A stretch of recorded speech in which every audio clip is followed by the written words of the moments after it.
জয় জগন্নাথ। এবারে রথযাত্রাটা আমার অনেক ভালো গিয়েছে। এইবার ময়মনসিংহের কোথায় রথের দড়ি টান দেওয়ার জন্য গিয়েছিলাম, সেই সাথে মানুষের উপচে পড়া ভিড় কেমন ছিল, তার সাথে বাচ্চাদেরকে নিয়ে রথের মেলা ঘুরে ঘুরে দেখা। আর মেলায় গেলে পরিচিত মানুষের সাথে দেখা হবে না তা তো হতেই পারে না। আসলে কথায় আছে না, রথ দেখা আর কলা বেচা, সেরকমই হয়েছিল আমার অবস্থা। রথের দড়ি টান দিতে গিয়ে পরিচিত বহু মানুষের সাথে দেখা। তো চলো ময়মনসিংহের কোথায় আমি রথের দড়ি টান দেওয়ার জন্য গিয়েছিলাম সেটাই তোমাদের সাথে আজকে শেয়ার করি। সো হ্যালো সবাইকে, সবাই কেমন আছো? আমি তো অনেক ভালো আছি। গতকাল আমাদের হিন্দু ধর্মাবলম্বীদের শ্রী শ্রী জগন্নাথ দেবের রথযাত্রা ছিল, তাই প্রতি বছরের মতো এইবারও আমি চলে গিয়েছিলাম ময়মনসিংহের বড় বাজার। সেই বিয়ের পর থেকে আমি ময়মনসিংহের বড় বাজারেই আসি রথের দড়িতে টান দেওয়ার জন্য।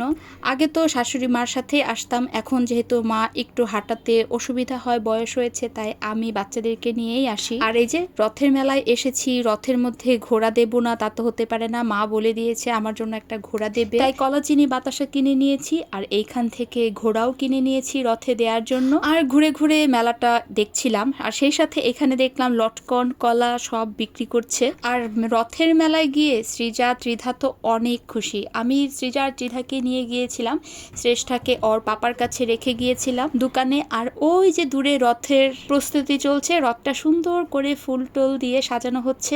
আর রথের মেলায় এসেছি, পরিচিতদের সাথে দেখা হবে না তা তো হতেই পারে না, প্রচুর পরিচিত মানুষের সাথে দেখা, তাই ছোট করে তোমাদের সাথে শেয়ার করার জন্য একটু ভিডিও স্ন্যাপ রেখে দিলাম। আর ওই যে রথটা এখন সুন্দর করে সাজানো হচ্ছে, আর এরপর হবে রথের দড়িতে টান। আর দেখতে পাচ্ছ কি পরিমাণে ভিড়, মানুষের একদম উপচে পড়া ভিড় ছিল গতকাল। আর প্রতি বছরই রথের দিন অল্প হলেও বৃষ্টি হবে, তবে এই বছর রথের দড়ি টান দেওয়ার সময় একটুকু বৃষ্টি হয়নি, বরঞ্চ আরো প্রচুর রোদ উঠেছে। তবে সন্ধ্যার আগে কিন্তু হালকা পাতলা একটু বৃষ্টি হয়েছে। রথের দিন বৃষ্টি হবে, সেটা যে কোনো সময় হতে পারে, হয়তোবা মুষলধারে বৃষ্টি হয়, নয়তোবা অল্প হলেও বৃষ্টি হয়।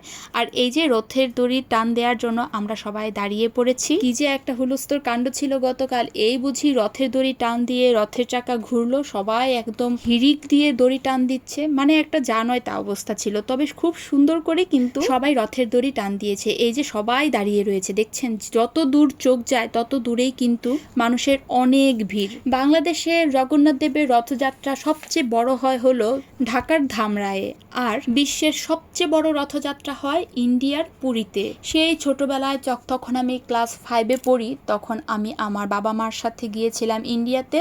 বাবা মার মানত ছিল, তখন বাবা মা গিয়েছিল পুরীতে জগন্নাথ দেবের দর্শনের জন্য। সেই সুবাদে অন্তত পক্ষে আমার পুরীর জগন্নাথ দেবের দর্শন হয়েছে। ইচ্ছে আছে কোনো না কোনো এক সময় যাব, জানি না সেই সৌভাগ্য কখনো আমার হবে কি না, তবে বাবা মার সুবাদে এতটুকু সৌভাগ্য আমার হয়েছে। আর ওই যে বললাম না কি পরিমাণ রোদ, দেখো একবার রোদের অবস্থাটা, হুট করেই মনে হয় রোদের তাপমাত্রাটা বেড়ে গেল। আমরা দাঁড়িয়ে দাঁড়িয়ে অপেক্ষা করছিলাম কখন রথের দড়ি টান দেয়া হবে। তবে মেলার একদম আমরা যখন চলে আসব তার কিছুক্ষণ আগে ওই যে বললাম শ্রেষ্ঠাকে তার পাপার কাছে রেখে এসেছি। তো আমার হাজবেন্ড আর আমার ছোট মেয়ে শ্রেষ্ঠা, দেখলাম যে সৃজার পাপা তার ছোট মেয়েকে নিয়ে মেলায় গিয়েছে। মেলায় আবার তার সাথে দেখা। আমাদের বাসা থেকে বড় বাজারের রথটা খুব একটা দূরে না, মানে বড় বাজারটা খুব একটা দূরে না, একদমই কাছাকাছি। আর ওই যে দেখো দূরে রথের কীর্তন হচ্ছে, চলো তোমাদের সাথে একটু শেয়ার করি।